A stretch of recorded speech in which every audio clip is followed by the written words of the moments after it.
Hi everyone, कैसे हैं आप सभी। पिछली वीडियो में हमने किया था माइक्रोसॉफ्ट वर्ड के अंदर इंसर्ट कमांड में लिंक तक, जिसमें hyper link, bookmark and cross reference तक वर्क किया था। आज हम करेंगे header, footer, text and symbols. तो सबसे पहले आता है हेडर एंड फुटर। जैसे कि आपने देखा होगा, बुक्स होती हैं या नोटबुक होती हैं।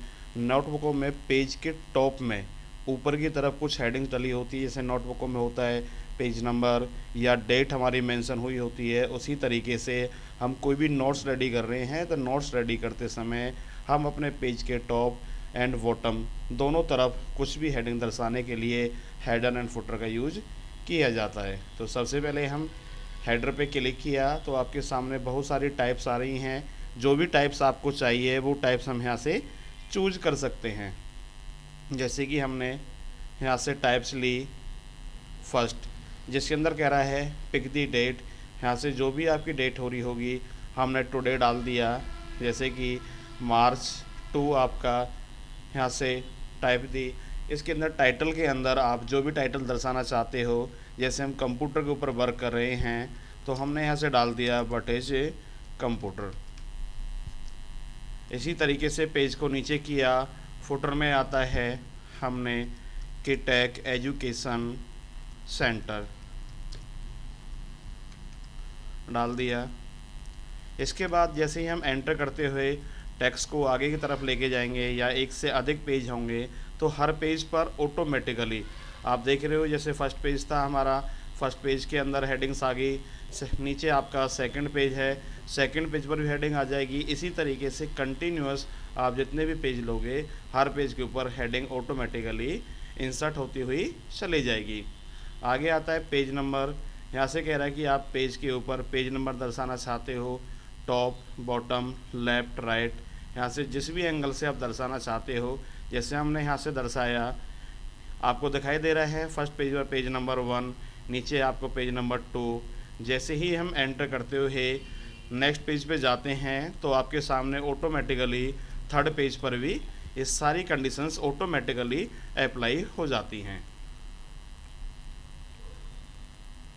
इसके बाद आता है टेक्स्ट। टेक्स्ट के अंदर आता है टेक्स्ट बॉक्स। टेक्स्ट बॉक्स क्या होता है? टेक्स्ट बॉक्स के अंदर जैसे कि आपने एनसीईआरटी की बुक्स या अदर बुक्स या नोट्स रेडी करते समय आपको एक बॉक्स दर्शाना है, जिस बॉक्स के अंदर आप एडिशनल अदर से कोई भी पिक्चर दर्शाना चाहते हो या अदर को टेक्स्ट एंड क्वेश्चन आंसर दर्शाने के लिए हम टेक्स्ट का यूज करते हैं। टेक्स्ट बॉक्स यहाँ से क्लिक किया। यहाँ से आप पेज के ऊपर जहाँ भी से रखोगे ऑटोमेटिकली टेक्स्ट वहीं पर सेट हो जाएगा। लेकिन जैसे आपने देख रहे हो यहाँ से हमने टेक्स्ट लिया था। टेक्स्ट लेने के बाद में टेक्स्ट बॉक्स को लेने के बाद एक फॉर्मेट कमांड ओपन होके आती है। यहाँ से टेक्स्ट रैपिंग पे जाना है और उसके पे आपको क्लिक करना होगा, जिससे आपका बॉक्स और टेक्स्ट दोनों के अंदर डिफरेंट आ जाएगा। जहाँ पर आपका बॉक्स रहेगा वहाँ से टेक्स्ट ऑटोमेटिकली ही फिट हो जाएगा। अब इसके अंदर आप जो भी यहाँ से दर्शाना चाहते हो उस टेक्स्ट को डिलीट कर दीजिए। जो भी आपको टाइप करना है वो यहाँ पर शो हो जाएगा। नेक्स्ट आता है क्विक पार्ट्स। क्विक पार्ट्स के अंदर होता है जैसे कि आप कोई भी नोट्स रेडी कर रहे हो।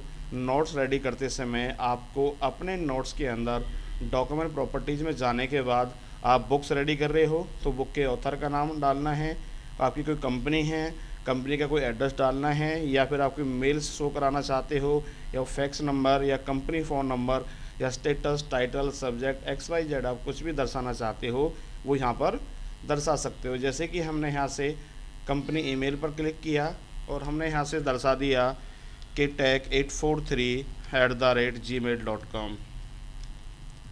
अब देखो, जैसे ही हम अपने कर्सर को कहीं भी रखते हैं, नॉर्मली हम वर्क कर रहे हैं, आप कर्सर को कहीं भी रखें, जैसे ही हम इस मेल पर जाके क्लिक करेंगे तो क्लिक करते ही शो कर देगा ये मेल्स किसकी है, आपकी कंपनी की ईमेल आईडी है, यहाँ पर ये शो करा देगा।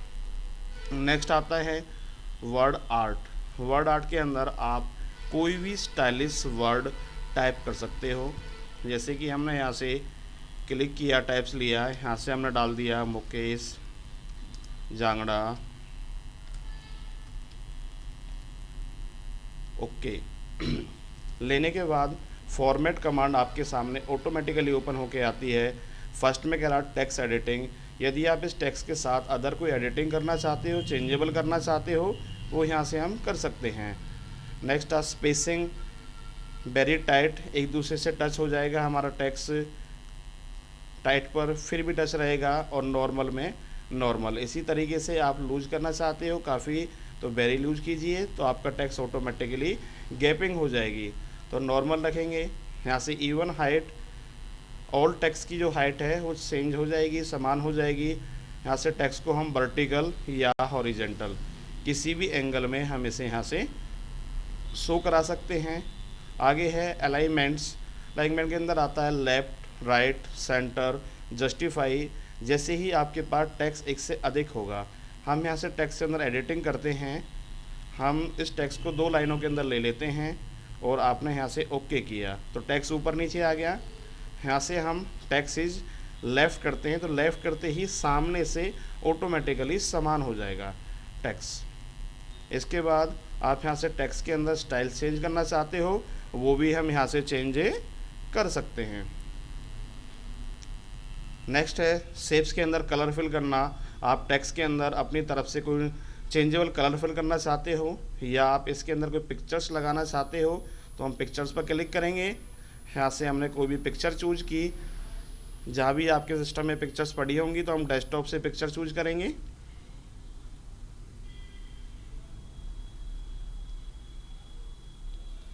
जैसे कि हमारे पास ये मार्कशीट थी, इस मार्कशीट की पिक्चर्स हमने इसके अंदर इंसर्ट की, तो ऑटोमेटिकली आपके सामने कलर चेंज होके आ रहा है। यहाँ से कोई ग्रेडेंट कलर आप दर्शाना चाहते हो, वो भी दर्शा सकते हो, या कोई टेक्सटाइल कलर दर्शाना चाहते हो, वो भी आप अपनी फाइल के अंदर यहाँ से शो करा सकते हो। सेकंड आता है आउटलाइन। यहाँ से हम अपने टेक्स्ट की कोई भी आउटलाइन शो कराना चाहते हैं, वो शो करा सकते हैं। आउटलाइन साइज, यहाँ से आप चेंजेबल करना चाहते हो, वो भी चेंज कर सकते हो। नीचे आता शेप्स चेंज, यदि आप टेक्स्ट की कोई भी शेप्स चेंज करना चाहते हो, जिस भी एंगल में आप दर्शाना चाहते हो, यहाँ से शेप्स को चेंजेबल आप कर सकते हो। नेक्स्ट आता है शैडो इफेक्ट। शैडो होता है परछाई दर्शाना या छाया दर्शाना। यहाँ से हम शैडो दर्शा सकते हैं। शैडो को लेफ्ट राइट जिस भी एंगल में आप करना चाहते हो वो कर सकते हो। 3D इफेक्ट्स के अंदर हम अपने टेक्स्ट को 3D के अंदर बना पाएंगे। जैसे ही आपने क्लिक किया, यहाँ से 3D आ जाएगा आपके सामने। यहाँ से आप रोटेट कर सकते हो लेफ्ट राइट जिस भी एंगल से करना चाहते हो। नेक्स्ट है पोजीशंस। पोजीशन में होता है कि हम अपने टेक्स्ट को किस पोजीशन में रखना चाहते हैं, पेज में लेफ्ट राइट अप डाउन जिस भी एंगल में आप रखना चाहते हो वहाँ पर इसे आप रख सकते हो। तो हमने इसे टॉप पे किया तो ऑटोमेटिकली आप देख रहे हो पेज के अंदर टेक्स्ट टॉप में फिट हो जाता है।